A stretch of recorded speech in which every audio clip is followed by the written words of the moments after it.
নতুন বন্ধুকে স্বাগত আর পুরনো বন্ধুকে শুভেচ্ছা জানিয়ে শুরু করছি আমার এপিসোড। দেখুন ডেকচিতে জল বসিয়ে দিয়েছি, এর মধ্যে এলাচ লবঙ্গ দারচিনি আর স্টার অ্যানিস দিয়ে আর নুন দিয়ে জলটাকে ফোটাবো। এটা করছি আমি একটা বিরিয়ানি। আমি বাসমতি চালটা ধুয়ে জল ঝরিয়ে রেখেছি, আর কিছু আলু কেটে নিয়েছি সেটাও দেবো। যদিও ডিম এটায় আপনি আলু না দিতে পারেন ডিম বিরিয়ানিতে, কিন্তু আমি দিয়েছি আমার যেহেতু আলুটা ভালো লাগে। এবার আপনার এইটা বসিয়ে দিয়েছি, ভাতটা রেডি হতে থাকুক, ততক্ষণে আমি আলুটা বসিয়ে দিচ্ছি একটা বাটিতে। জলে আলু দিয়ে দিয়েছি। বিরিয়ানির আলুতে সবসময় একটুখানি লঙ্কার গুঁড়ো আর হলুদ দিয়ে দেবেন, দেখবেন সেই বিরিয়ানিটা খেতে সত্যিই খুব ভালো হবে, আর সেই আলুটা খেতে ভালো লাগবে। এবার আপনার আলুটা এগুলো সেদ্ধ হতে থাকুক, সেদ্ধ হয়ে গেলে পরে আপনার তারপরে আমি এটা নামিয়ে নেব। এবার যথারীতি হয়ে গেছে। এবারে আমি একটা মশলা করে নিচ্ছি। মশলার মধ্যে এলাচ, লবঙ্গ, দারচিনি, স্টার অ্যানিস আর হচ্ছে গোটা তেজপাতা, লঙ্কা আর হচ্ছে গোলমরিচ সব দিয়ে, আর এটাকে আমি একটুখানি আর জয়িত্রী, জায়ফল এগুলো দিয়ে আমি একটা মশলা তৈরি করে রাখছি।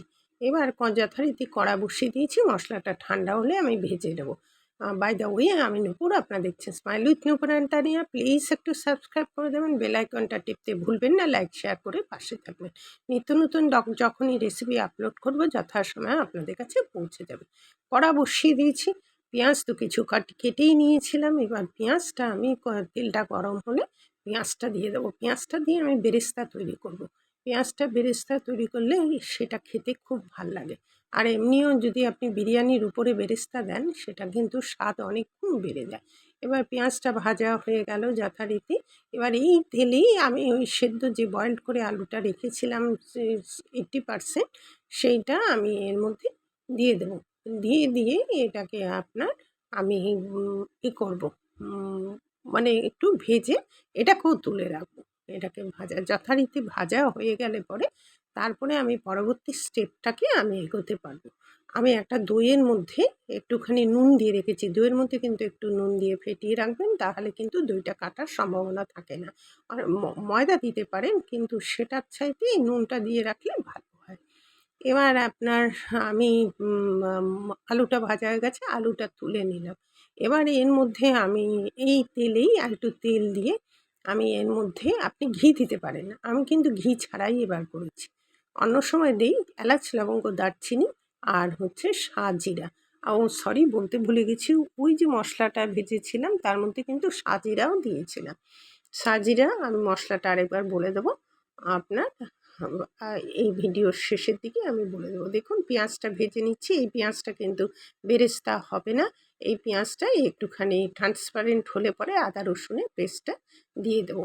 আর এই বিরিয়ানি মশলাটা যেটা করেছিলাম, এই ইন বিটুইন দ্য পিরিয়ড আমি বলে দিচ্ছি আপনার, আদা রসুনটা দিয়ে আমি বলে দিচ্ছি আপনাকে, এলাচ, লবঙ্গ, দারচিনি, স্টার অ্যানিস আর হচ্ছে গোলমরিচ, আর জায়ফল, জয়িত্রী, তেজপাতা, শুকনো লঙ্কা আর সাজিরা।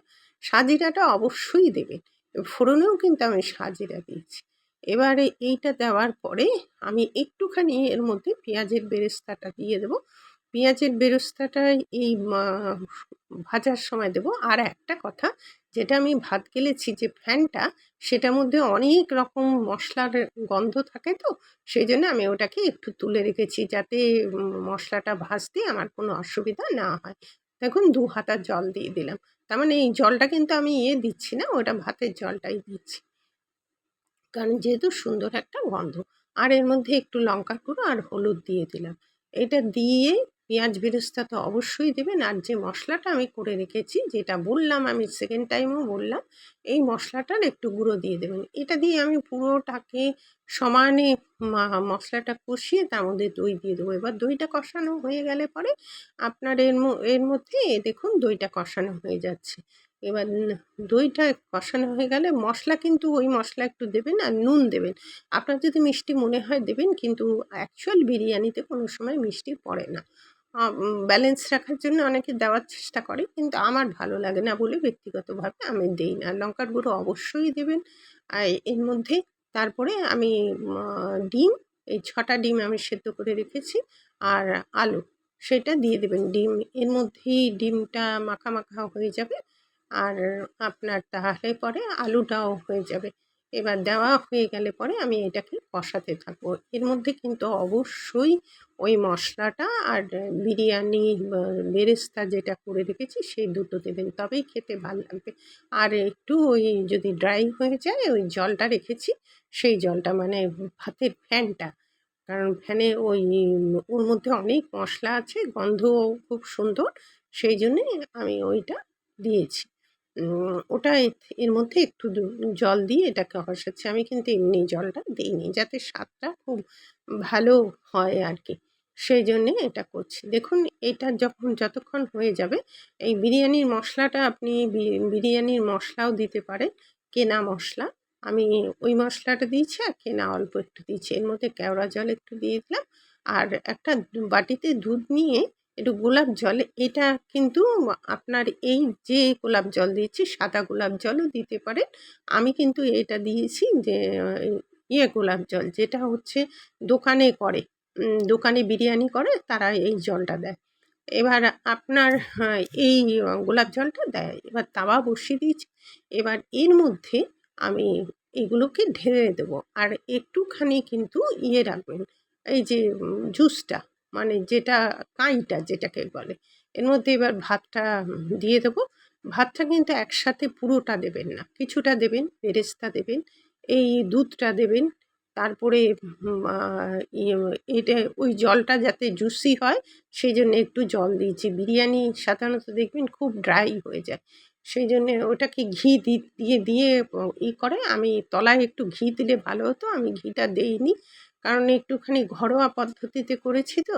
আর এটা কোনো আমরা বাড়িতে খাবো বলেই করেছি, সেই জন্যে আমি আর ঘিটা দিইনি। এবার আপনার এই যে মশলাটা এটাও দিয়ে দিলাম। আর এই যে সাথে দুধটা, যেটা দুধের মধ্যে করে রেখেছি সেটাও আপনার দিয়ে দেবো। আপনি দুধটা যদি না করতে চান দেবেন না, শুধু মশলাটাও দিতে পারেন, কিন্তু তাতে ভালো হয়। এরপরে বেরেস্তা এরকম ছড়িয়ে দিচ্ছি আর মশলাটা ছড়িয়ে দিচ্ছি, বিরিয়ানি মশলাও ছড়িয়ে দিচ্ছি। অল্প বিরিয়ানি মশলা ছিল, আমি বাড়িতেই বিরিয়ানি মশলা তৈরি করে নিই। আমার চ্যানেলে আমি দিয়ে দেবো, আপনারা দেখে নেবেন। বিরিয়ানি মশলা, তারপর ম্যাজিক মশলা, এগুলো একটু করে রাখলে বাড়িতে ভালো হয়। এবার সব কিছু দিয়ে আমি একটুখানি কেওড়া জল দিয়ে দিয়েছি, দিয়ে এটাকে ঢাকা দিয়ে দেবো। তবে এর উপরে আমার একটাই অসুবিধা হয়েছে যে আমি কিছুটা ভাত রাখলে ভালো হতো, কারণ এর উপরে আমি একটুখানি ভাত দিয়ে দিলে পরে বেশি ভালো হতো। দেখুন কী সুন্দর হয়েছে, মানে বাড়িতে তৈরি বিরিয়ানি আপনি ১ প্লেট ইচ্ছা মতো খেতে পারবেন, বা রেডি টু সার্ভ। এতক্ষণ আমার সাথে থাকার জন্য অশেষ ধন্যবাদ। পরবর্তীতে দেখা হচ্ছে যে কোনো এপিসোডে যে কোনো রেসিপি নিয়ে। নিত্য নতুন রেসিপি পেতে আমার চ্যানেলটা পাশে থাকবেন। যখনই কখনো আপলোড করব বিভিন্ন রকমের রান্না পাবেন এবং বিভিন্ন পদ্ধতিতে পাবেন। একই বিরিয়ানি বিভিন্ন পদ্ধতিতে পাবেন। যেটা আপনাদের কাছে সুবিধা হবে সেটাই করবেন। আজ তাহলে আসছি, পরবর্তীতে আবার দেখা হচ্ছে যে কোনো এপিসোডে।